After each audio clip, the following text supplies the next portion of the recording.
الصلاة عليه ولا يشترط تعيين أي تعيين الميت بل لو نوى الصلاة على من صلى عليه الإمام وكفى به. Sebelum kita lanjut, perlu kita pahami, kita camkan dalam pikiran kita. Ini mindset kadang-kadang sudah berubah zaman akhir ini. Apa maksudnya? Sholat jenazah itu tidak wajib mayitnya harus di depan musolli. Kenapa? Mayit bukan Ka'bah. Contoh ini Pak, contoh. Umpama ada jenazah disolati, lalu jenazahnya tidak di depan, kalau di belakang sana, boleh apa tidak? Ya boleh. Kenapa? Karena syaratnya sholat jenazah itu mayit tidak harus di depan orang yang sholat atau musolli. Selama ini kan kita pahamnya kalau sholat jenazah itu mayit kalau di rumah, jangan di belakang, jangan ditutupin itu. Bukan begitu. Ini yang harus kita pahami Pak, harus kita rubah mindsetnya. Artinya, umpama kondisi darurat, tempatnya sempit, lalu mayitnya di belakang sana, ya nggak apa-apa. Kenapa? Mayit ini bukan kiblat. Mayit itu bukan kiblat. Maka di Masjidil Haram, Makkah Mukarramah, setiap musim haji ini pasti ada yang meninggal. Di mana mereka jasadnya? Apakah kalau di Ka'bah? Tidak. Di sana mayatnya tetap ditaruh di kamar jenazah yang ada di Masjidil Haram. Tidak harus di depan orang yang lagi sholat. Itu yang wajib kita pahami terlebih dahulu. Supaya apa? Supaya kita itu apabila nanti ke depan melihat kondisi seperti tadi, kita nggak usah ribut, nggak usah haram, nggak boleh, tidak. Karena memang tidak disyaratkan mayit harus di depannya orang-orang yang lagi sholat. Bebas miliknya. Yang kedua, boleh nggak mayit sudah 3 hari, 2 hari, 1 hari sudah dikubur, lalu kita sholat atau menyolatkannya, boleh apa tidak? Nah, ini ilmu ini Pak. Dalam Syarah Muhadzab, kitab Syarah Muhadzab, namanya kitab Al-Muharrar, itu dijelaskan, kitab Al-Majmu' dijelaskan bahwa menyolati jenazah yang sudah dikubur selama belum lebih daripada 3 hari itu sah. Namanya sholat ghaib. Contoh, kita nggak sempat untuk takziah ke sana karena kondisi jauh. Ya sudah, kita di rumah saja bantu doa. Kenapa? Karena hakikatnya sholat mayit itu adalah doa.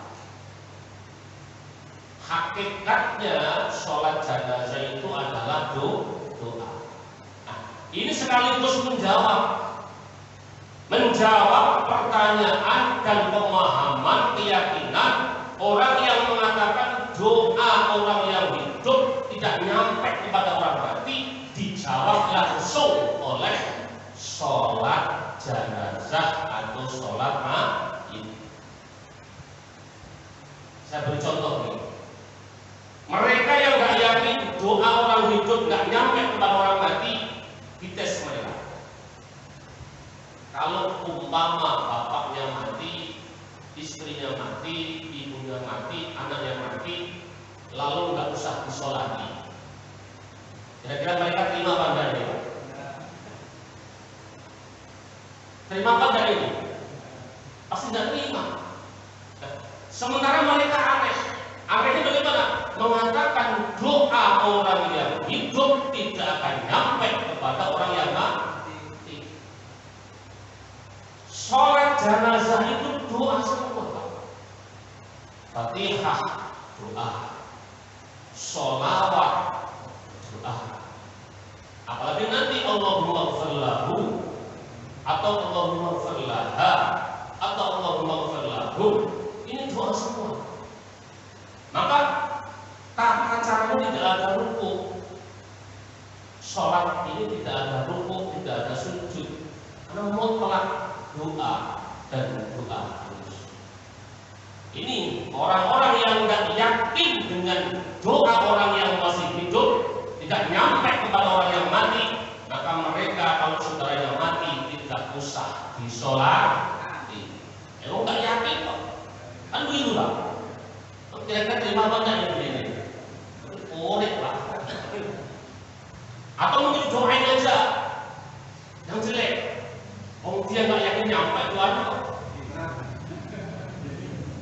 Mari kita doakan Pak Fulan bin Fulan, mudah-mudahan masuk neraka jahanam. Amin. Kira-kira terima banyak yang begini-begini. Makanya ini mindset begini ini salah total. Dolu wa adallu, sesat menyesatkan. Kalau ada kiai ustaz mengatakan apain doain, apain doa yasin, apain fatihah, apain selawat, mereka ini pola pikirnya pola pikir tersesat. Loh ini jelas dijawab oleh tata cara sholat jenazah. Sekalipun orang Wahabi, pusatnya di Mekah Mukarramah, mereka pun kalau bapak ibunya mati tetap disolati. Dan sama sholatnya pasti diawali dengan takbiratul ihram, lalu fatihah, takbir lagi, lalu sholawat, takbir lagi, lalu berdoa. Ini doa semua isinya. Maka kita jangan terkecoh dengan orang-orang yang mengatakan doa tidak nyampe kepada orang yang mati. Bohong, total itu bohong. Kenapa? Prakteknya kalau mati mereka pasti menyolati jenazahnya yang beliau cintai.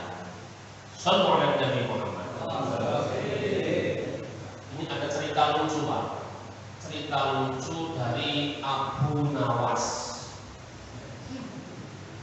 Abu Nawas ini bukan komik Pak. Ini manusia hidup di zaman Khalifah Harun ar-Rasyid. Ada yang mengatakan bahwa itu cerita komik bukan. Ini manusianya ada. Termasuk yang ngarang lagu syair ilahi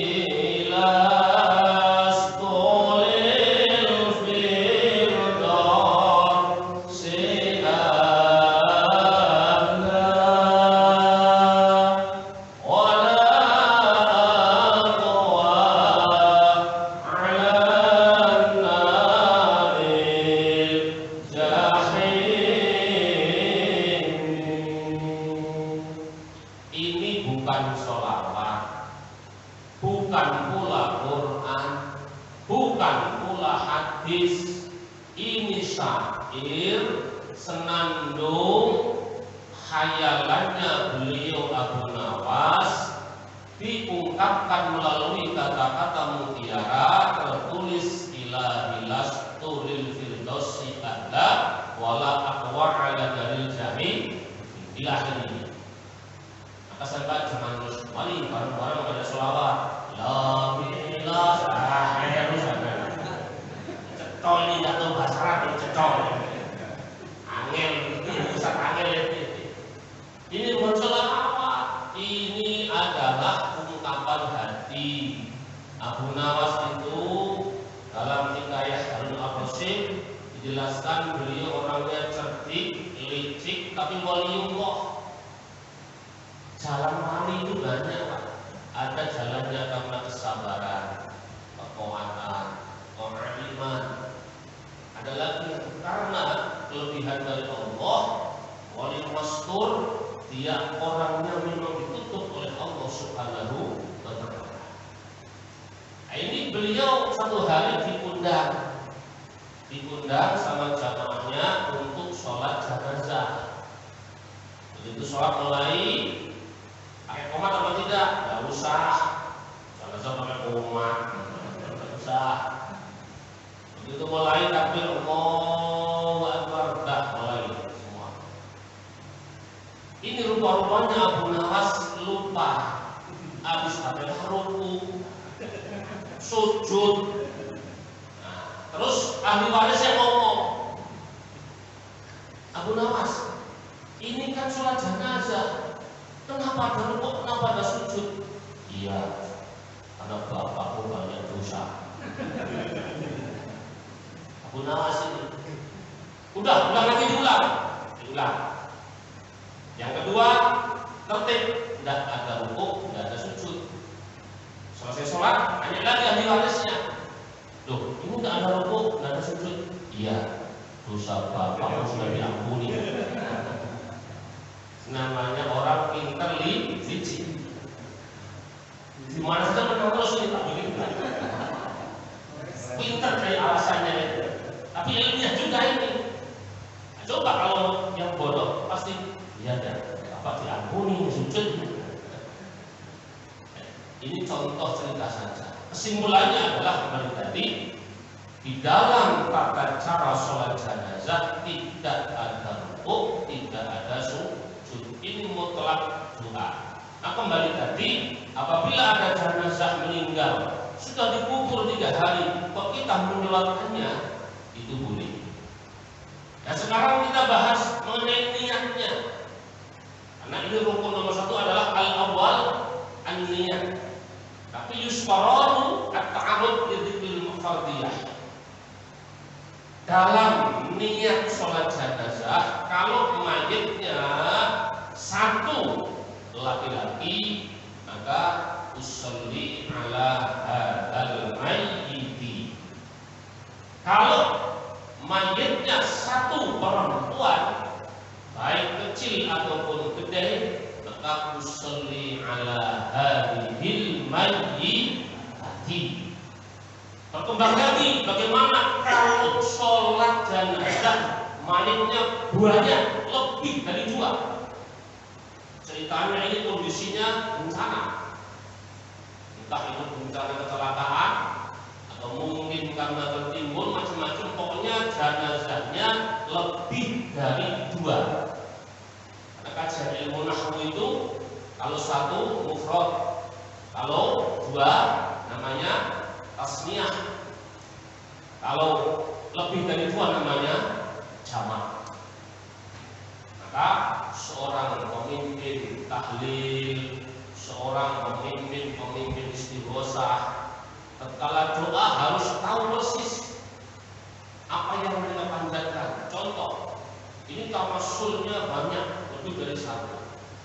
Ya sudah, doanya harus Allahumma ghfir lahum warhamhum wa'afihim wa'fu anhum. Jangan ditambah-tambahi. Contoh namanya sudah Allahumma ghfir lahum, nanti masih nyebut lagi Allahumma ghfir laha warhamha, nyebut lagi Allahumma ghfir lahu warhamhu, nyebut lagi Allahumma ghfir lahu. Namanya Ustaz Keder, tidak tahu ilmu nahwu. Kan tadi jelas jamak itu kalimatnya hum atau dhamirnya hum. Sudah kalau Allahumma ghfir lahum warhamhum ini mencakup laki perempuan musytarak bainal mudzakar wal muannas, laki perempuan kecil gede semua adalah masuk. Maka tadi bagaimana kalau jenazahnya banyak lebih dari 2? Niatnya bagaimana? Usolli ala hadzal mautah. Mautah itu jamaknya mayit. Kalau sudah mautah, di dalamnya mencakup laki-laki, mencakup perempuan, mencakup anak kecil, gede, bahkan termasuk apabila ada orang banci. Banci harus dibahas juga nih Pak, ya, karena juga ada jenazahnya orang banci. Nah sekarang berkembang lagi, bagaimana kalau jenazahnya satu tapi banci? Ada kasus torture, ada mesos, itu torture lagi dibahas. Tanya Ustaz bingung jawabnya. Kawan Ustaz nggak tahu ilmu nahwu. Tanya torture kok bingung. Banci itu dalam kitab Muharrar atau Muhallilul Yubi jelaskan jenazahnya orang yang kondisi banci itu dinisbatkan waktu hidupnya. Contoh, banci ini waktu hidup, waktu sehatnya, tampangnya, gayanya cenderung ke perempuan. Kalau dia hidup cenderung ke perempuan, berarti cara ngurusnya apabila dia mati yang memandikan kelompok perempuan, nanti yang mengkafankan kelompok perempuan, semua yang ngurus perempuan. Kalau masa hidupnya cenderung ke perempuan. Nah, kalau banci ini masa hidupnya cenderungnya ke laki-laki, maka yang ngurus dari mulai proses pemandian, kafan, sholat, semua sampai alam kubur yang ngurusi kaum laki-laki. Jadi dilihat kondisi hidupnya gimana. Kenapa? Karena makhluk banci itu dijelaskan oleh Imam Subki, mereka punya dua alat vital. Dua alat vital. Namun dua-duanya tidak berfungsi, Pak. Kalau nggak percaya sampai cek ini. Ngaji kurang andal. Ini kitab yang bicara bukan saya hanya menyampaikan saja. Kalau mau pengen tahu, buka kitabnya Muhallilul Yubi juz 2, ada keterangannya di sana. Makhluk banci itu punya dua alat vital. Laki punya, perempuan juga punya, cuman dua-duanya tidak berfungsi. Dan jangan pernah dihina makhluk ini. Kenapa? Ini sudah kudrah ilallah atau minallah. Ini takdirnya Allah, produknya Gusti Allah. Jangan dihina. Tetap dalam kondisi jenazah ada hukumnya. Bagaimana kalau meninggal dunia? Tadi jawabannya, ikuti bagaimana mereka masa hidupnya. Kalau masa hidupnya cenderung laki-laki, maka laki-laki, cenderung perempuan. Nah, berkembang itu Dorce itu bagaimana? Dorce ini hidupnya kayaknya kayak apa? Kalau dia cenderung ke perempuan, ya sudah, nanti yang ngurusi biar kaum perempuan. Dia punya hisab atau tidak? Dia punya. Semua makhluk yang hidup di dunia, bil khusus manusia, itu semua ada pertanggungjawabannya, ada hisab amaliyahnya, ada proses peradilannya nanti di padang mahsyar. Sallu ala Nabi Muhammad.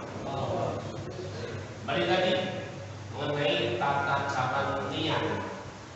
Sekarang yang terakhir, yang paling gampang sebagai makmum, ini makmum. Memang makmum ini paling ringan dalam hal sholat. Asal nurut, tunduk sama imam, sudah selesai. Mau baca mau nggak baca, sah. Itu makmum. Bagaimana kalau makmum? Niatnya, kalau makmum dijelaskan di sini adalah usolli ala man shalla alaihi imam. Usolli ala man shalla alaihi imam. Contoh, kita takziah, tidak tahu namanya, tidak tahu jenisnya, lalu kita ikut nimbrung sholat. Bagaimana niatnya? Tadi usolli ala man alaihi, usolli ala man shalla alaihi imam. Apa maksudnya? Saya sholat jenazah ikut imam. Apa yang diniatkan oleh imam? Biasanya gandul, nimbrung, ikut sama imam. Itu selesai. Terus lalu kita nanti membaca takbiratul ihram. Takbir awal namanya takbiratul ihram. Ini wajib. Maka dari itu ada pendapat dari ulama, takbiratul ihram itu pun termasuk doa. Jadi kalimat Allahu Akbar itu pun doa. Kenapa? Kita lagi mengagungkan Allah Subhanahu wa Ta'ala. Prakteknya kalau sudah Allahu Akbar, yang besar hanya Allah, selain Allah kecil semua. Presiden kecil, DPR kecil, tentara kecil, polisi kecil, lurah kecil, semua kecil. Yang besar hanya Gusti Allah. Maka begitu Allahu Akbar, hadilah hayati betul. Di dunia ini yang besar hanya Allah, yang agung hanya Allah, yang hebat hanya Gusti Allah. Semua kecil. Itu maksud daripada takbiratul ihram. Lalu yang kedua membaca Fatihah. Fatihah itu batas-batasnya dari mana? Kalau Imam Syafi'i, Imam Rafi'i, Imam Malik menjelaskan batas Fatihah itu dari lafal Bismillahirrahmanirrahim. Karena Bismillah itu bagian daripada Fatihah. Maka setiap sholat baik fardu, sunnah ataupun jenazah tetap Bismillah wajib dibaca. Bagaimana kalau ada orang yang tidak baca Bismillah? Kalau tidak baca Bismillah tidak sah. La sholata liman lam yaqra Bismillahirrahmanirrahim. Makanya Nabi, sholat tidak dihitung sah, Fatihah tidak dihitung sah kalau Fatihahnya tidak diawali membaca Bismillah. Berkembang lagi, bagaimana kalau bacaannya itu sir, bahasanya tidak jahar? Contoh, Alhamdulillahirabbil alamin. Dibaca sir, asal itu dibaca sah. Asal itu dibaca sah. Yang enggak sah itu apabila Bismillahnya dibatin. Bismillah dibatin dalam hati. Fatihah perintahnya disuruh baca, bukan disuruh batin. Fatihah menang. Alhamdulillah, pokoknya kalau imam nggak baca Bismillah tidak sah. Tapi kalau dibacanya sir, contoh Bismillah. Kalau Alhamdulillah, sampai amati kalau surat jahar. Kalau imamnya langsung Alhamdulillahirabbil alamin. Ini pendapat Imam Syafi'i, Imam Rafi'i, Imam Nawawi dan Syarah Muhadzab tidak sah. Tapi kalau dibacanya sir, asal dibaca tetap sah. Nah, kembali tadi, membaca Fatihah itu diawali dengan ayat Bismillahirrahmanirrahim, diakhiri ghairil maghdubi 'alaihim waladdallin. Rabbil firli bukan Fatihah, a'udzu bukan Fatihah, a'udzu ta'awud, tapi sunnah untuk dibaca. Maka Allah menjelaskan, idza qara'tal Qur'an fasta'idz billah. Wahai manusia, kalau kalian membaca Quran, fasta'idz billah, berlindung kepada Allah dengan membaca a'udzu billahi minasyaitonir rajim. Rabbil firli wa liwalidayya atau walil muslimina walil mu'minina, ini doa. Dibaca boleh, tidak dibaca juga sah. Karena itu hukumnya menjadi sunnah. Setiap sholat, baik fardu ataupun sunnah ataupun janazah, tetap diawali dengan takbir dilanjutkan dengan membaca Fatihah. Nah, ini Ummul Quran. Berkembang lagi, bagaimana kalau kita habis Jumatan tanpa membaca yang lain, tiba-tiba Al-Fatihah, boleh apa tidak? Boleh, boleh saja, tidak dilarang. Tidak baca contoh yang lain-lain langsung Assalamualaikum, Assalamualaikum. Ini model di pabrik. Kalau sholat di pabrik Jumatan begini Pak, Assalamualaikum, Assalamualaikum, Al-Fatihah. Kenapa? Keburu kabur Bang ya. Kalau nggak begitu nanti habis orangnya. Contoh istighfar 3 kali, sesuai begini. Orangnya pasti udah habis tadi. Begitu kita doa begini, nengok ke belakang, mana orangnya? Tinggal malaikat saja ya. Intinya membaca Fatihah ba'da sholat fardu itu pun boleh. Maka kenapa Fatihah dikatakan umumul kitab, umumul Quran, syarhul masan? Quran yang jumlahnya 30 juz itu semua disimpan dalam suratul Fatihah. Maka dulu waktu Sayyidina Abu Bakar, Sayyidina Umar, Sayyidina Utsman mau mengumpulkan Al-Quran, ya, ini dalam tafsir atau dalam kitab usul tafsir ada satu cerita kenapa yang ditaruh di awal Quran kok bukan surah Al-Alaq, bukan Al-Baqarah, bukan yang lain, kenapa Fatihah? Ini beliau semua sudah berembuk bermusyawarah, menganalisa berbagai surah dianalisa fadilahnya, kemuliaannya, kehebatannya. Oh, ternyata Fatihah. Maka ditaruh di setiap Quran, Fatihah itu ditaruh yang paling awal. Sebelum Al-Baqarah pasti ada Fatihah terlebih dahulu. Shallallahu alaihi Muhammad. Tinggal 10 menit aku lewat sampai takniyat terlebih dahulu. Nanti di depan kita lanjutkan sampai niat Fatihah, sholawat, langsung doa. Monggo, barangkali ada yang mau bertanya, dipersilakan. Monggo Pak. Bismillahirrahmanirrahim.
Yang pertama, pertanyaan mengenai kaifiyah tata cara sholat jenazah diawali dengan ada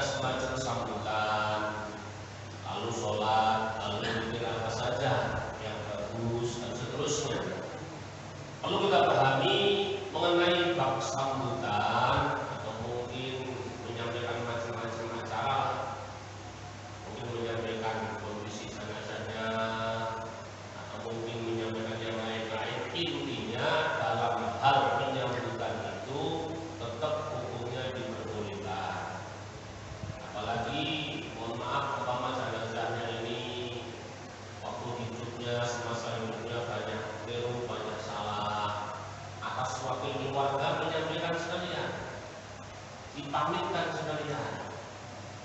Termasuk yang punya utang, monggo.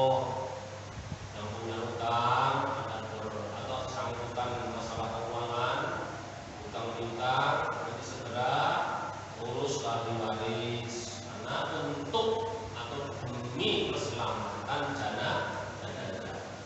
Jadi sambutan tadi boleh.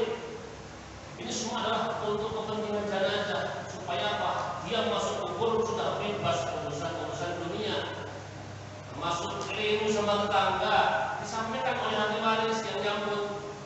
Mohon maaf apabila almarhum banyak keliru, mohon dimaafkan. Banyak salah, mohon dimaafkan. Banyak utang, monggo utangnya segera diurus. Insya Allah ahli waris siap. Yang bagus diikhlaskan, gitu. Ya, yang bagus diikhlaskan. Biar cepat rampung urusannya. Tapi kalau belum ikhlas, boleh datang ke rumahnya. Intinya sambutan tadi boleh. Bagus demi kemaslahatan jenazah. Karena kalau mayit membawa utang, katakan Nabi, disolati saja tidak sah, tidak boleh. Nabi pernah mau sholat jenazah, lalu tanya, hal indahu, apakah dia punya utang? Hal indahu dainun, apakah dia punya utang? Ada Nabi. Kalau suruh bayar dulu utangnya. Artinya apa? Ada yang tanggung jawab. Contoh, punya utang, tapi ada yang tanggung jawab, sudah kita sholat. Walaupun nggak hari itu, Pak, asal ada yang tanggung jawab, sholati sah. Terus tadi mengenai doa-doa bagaimana? Doa-doa itu adalah intinya untuk mendoakan beliau bagus. Prakteknya boleh apa saja, tahlil boleh, yasin boleh, Quran, sholawat, tasbih boleh. Apalagi contoh umpama mayit atau ini jenazah meninggalnya malam jam 12, kuburnya besok pagi jam 8. Ini malam jangan ditelantarkan, Pak. Dan jangan pula ditinggal. Bahaya, Pak. Dulu di Banyuwangi tahun 87 waktu saya ngaji di Kediri Pare, itu ada cerita, Pak. Jenazah meninggal kondisi malam, kuburnya besok ditinggal sama ahli waris, tinggal tidur. Ternyata jenazahnya dipergunakan jin. Malam-malam bangun, dipermainkan jin, jasadnya dipakai oleh bangsa jin. Bahaya, jangan ditinggalkan. Kalau satu orang nungguin sambil membaca Quran. Quran nggak bisa, sholawat nggak bisa. Kebangetan sholawat nggak bisa. Maka Nabi orang ini sholawat saja kalau nggak bisa Quran nggak apa-apa. Terus pokoknya jangan putus-putus doakan. Tujuannya apa? Biar dosanya jenazah itu diampuni oleh Allah Subhanahu wa Ta'ala. Intinya doa mau apa saja. Kalau ada yang ngomong nggak nyampe, nggak usah suratnya aja dia surat jenazah itu. Ngeyel nggak nyampe. Ya Pak RT ya. Ada yang ngeyel gitu ada. Kalau ada besok-besok sholat jenazah itu, iya. Nggak nyampe kan begitu. Jadi nggak usah terkecoh lagi dengan bahasa itu. Pokoknya doain apa saja. Sholawat boleh, tasbih boleh, Quran boleh, qul boleh, monggo terserah. Nah, sekaligus menjawab pertanyaan yang kedua. Sholat jenazah itu yang bagus dibikin 3 shaf. Contoh, orangnya 6 orang, depan 2, tengah 2, belakang 2. Itu afdol. Afdolnya dibikin 3 shaf. Sholat jenazah itu semakin banyak yang menyolati terus, artinya apa? Sholatnya berganti-ganti, kloternya berganti-ganti. Ini ciri-ciri jenazah bahagia. Sampai kalau ingin tahu lah, dalam kitab Ihya dijelaskan ciri jenazah mulia kuburnya apabila yang menyolatkan itu terus silih berganti, itu bahagia. Kenapa? Yang doain ribuan orang, Pak. Itu bahagia. Sebaliknya Makanya ciri jenazah yang belasan sengsara di kuburnya, apabila yang layak takziah diajak sholat tidak mau. Ciri-ciri Pak. Tidak usah ngomongin siapa-siapa. Pokoknya ciri-ciri jenazah celaka itu apabila yang takziah diajak nggak mau sholat. Ayo Pak sholat Pak. Anu Pak belum wudu Pak. Ayo Pak sholat. Anu Pak. Wah anu ya. Anda jelaskan. Nanti begitu sampai alam kubur ribut, keliru. Apa kelirunya? Aturan azan dulu, komat dulu. Sudah cara itu ciri-ciri langsung ini Pak. Udah itu kebalik, kepalanya di bawah. Ada Pak. Ini ciri-ciri. Maka kembali tadi, semakin banyak yang menolak, semakin banyak doa yang mereka peroleh. Berarti terus sulit berganti. Contoh wafatnya para ulama besar. Ulama besar itu contoh nih. Dulu Simbati Haji Qudori, kalau cuma bilang itu dari pondok sampai ke kuburan itu dari dalam sampai kubur itu kurang lebih 1,5 kilo. 1 kilo lah. Ini enggak masukin kerendah, tapi dibawa oleh tangan, semutan. Jenazahnya ini semutan. Kenapa? Semua santri yang hadir kepingin untuk jenazahnya beliau. Maka nggak dimasukin tenda, hanya ditinggal. Begini semutan. Orang berjejer bareng begini, baris. Ini jelas ini jenazahnya orang yang mulia kuburnya, mulia akhiratnya, nanti pada ujungnya masuk ke dalam surganya Allah Subhanahu.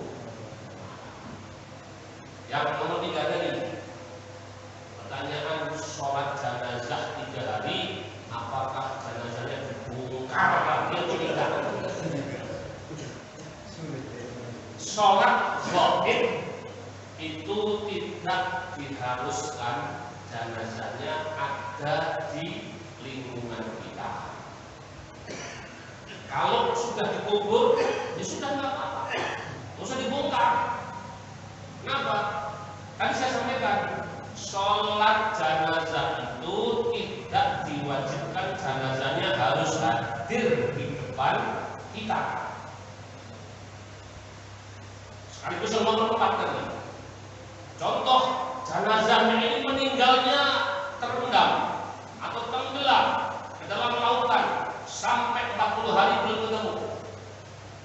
Jenazahnya belum ketemu. Hancur di belakang ikan. Boleh nggak disolati? Boleh.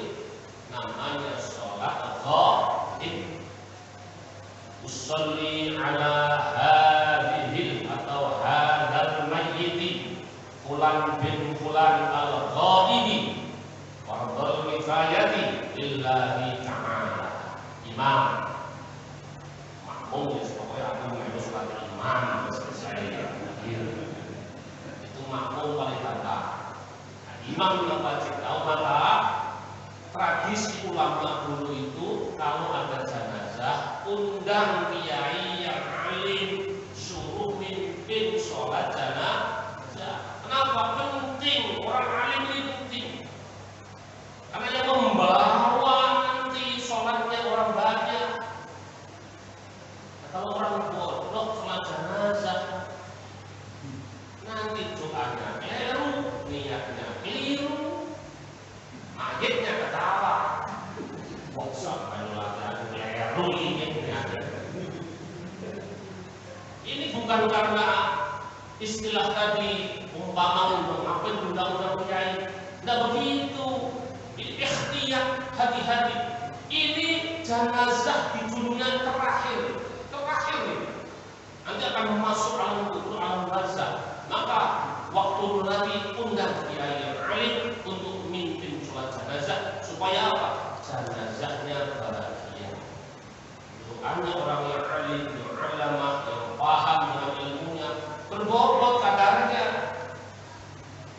Daripada asal-asalan, kasihan jenazahnya ini terakhir, lalu doain sembarangan, ini kan kasihan jenazah. Kembali tadi, sholat gaib atau sholat jenazah sehari, 2 hari, 3 hari itu tidak harus dibongkar makamnya. Dibongkar kasus Pak.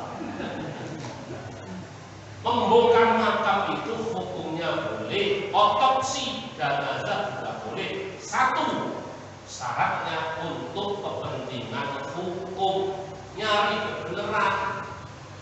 Kalau bongkar makam, bongkar jenazah tujuannya main-main, apalagi ini timbul pikiran-pikiran klenik, mau ngambil lawannya, mau ngambil kukunya biar bisa terbang, biar bisa hilang. Nah, ini demit semua. Jadi bongkar makam itu boleh. Tadi syaratnya satu, untuk nyari kebenaran hakiki. Maka otopsi itu sah. Kasus sudah selesai, baik dibongkar otopsi. Itu sah. Tapi kalau keluarga tidak menuntut, sudah selesai, tidak apa-apa. Jadi tadi menjadi pertanyaan, sholat gaib, kalau sholat jenazah sehari, 2 hari, 3 hari itu tidak harus dibongkar. Mau mayatnya di laut, di kuburan, di mana saja, niatnya gaib, maka sah. Nah ini ilmu bagi kita, Pak. Kalau kita punya saudara jauh, tidak sempat untuk ke sana, untuk takziah, untuk melawat, tidak sempat, sudah di rumah saja. Kita sholat gaib bareng-bareng, anak, istri. Ya, kalau yang meninggal ulama, kiai, masjid, habis sholat zuhur, umum. Hadirin, mohon jangan pulang dulu. Mari bareng-bareng sholat gaib. Untuk siapa? Untuk ulama bulan. Itu bagus, Pak. Itu yang dikatakan innamal mu'minuna ikhwah. Orang yang beriman itu ada tali ikatan batin antara satu dengan yang lain. Kalau ada orang meninggal, ada ulama meninggal, kita peduli dengan doa. Tadi sholat jenazah itu sudah luar biasa. Kadang-kadang kita prakteknya ini keliru, Pak. Orang takziah bukannya nyolati, modelnya muter kayak semut. Pas sampai lokasi udah masuk recehan, masuk baskom, pulang keluar, itu muter lagi, datang lagi, masih baskom, keluar. Nah, ini begini namanya tidak ilmiah. Boleh apa tidak? Ya boleh. Kurang afdol. Afdolnya kalau kita takziah ikut lagi jenazah. Kenapa? Mereka yang dibutuhkan doa kita yang hadir, doa orang-orang yang masih hidup. Al-Fatihah.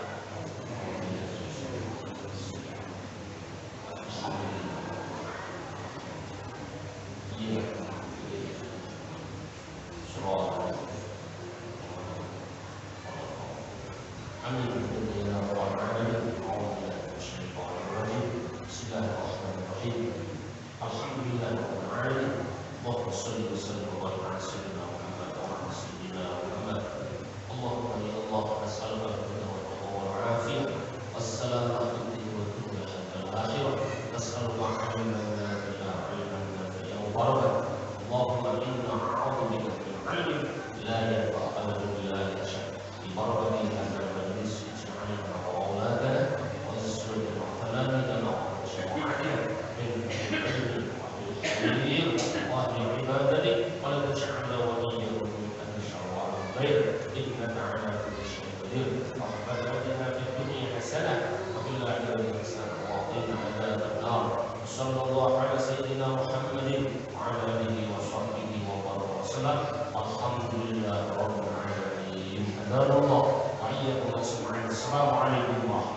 أشهد أن محمدا رسول الله.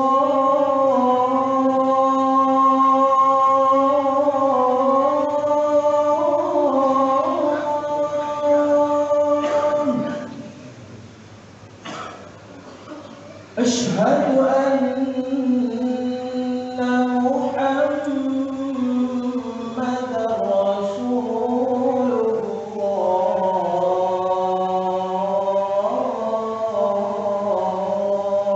الله. حي على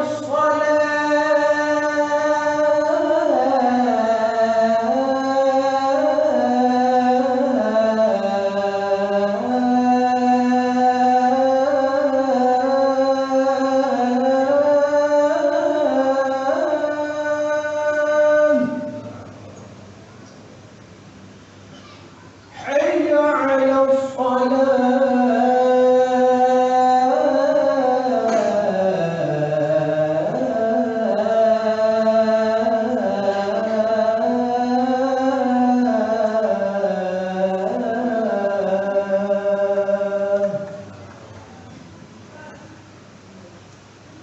حي على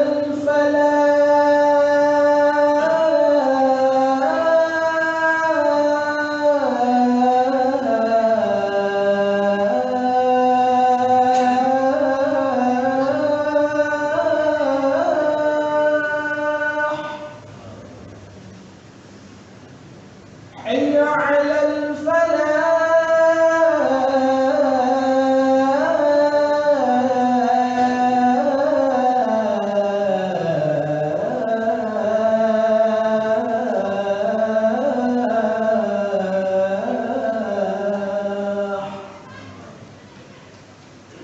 الله أكبر